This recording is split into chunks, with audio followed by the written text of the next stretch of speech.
নিরামিষ দিনে আমার বাড়ির কমন রান্না।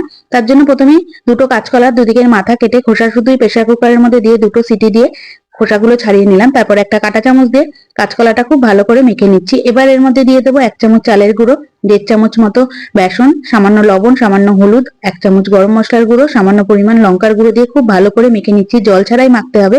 এবার ছোট ছোট বল তৈরি করে নিলাম। কড়াইয়ের মধ্যে পরিমাণ অনুযায়ী সর্ষের তেল গরম করে বলগুলো দিয়ে বেশ খানিকক্ষণ মতো এদিক ওদিক করে বেশ লাল করে ভেজে নিচ্ছি। মিডিয়াম আঁচে ভাজছি। ভাজা হয়ে গেছে, এবার তেল থেকে তুলে নেব। বেশি লাল করে কিন্তু বড়াগুলো ভাজিনি। তেলের মধ্যে তেজপাতা জিরে ফোড়ন দিয়ে আলুগুলো দিয়ে আর তুললাম না। এর মধ্যে দিয়ে দিলাম বড় সাইজের একটা টমেটো কুচি, স্বাদ অনুযায়ী লবণ, তারপর দিয়ে দিচ্ছি আদা বাটা, জিরের গুঁড়ো, ধনের গুঁড়ো, লঙ্কার গুঁড়ো, হলুদ গুঁড়ো দিয়ে বেশ খানিকক্ষণ মতো কষিয়ে নিচ্ছি। এবার দিয়ে দিলাম সামান্য পরিমাণ চিনি। চিনিটা দিয়ে আরো বেশ খানিকক্ষণ মতো কষানোর পর দিয়ে দিলাম পরিমাণ অনুযায়ী জল। জলের পরিমাণটা বেশি দিয়েছি।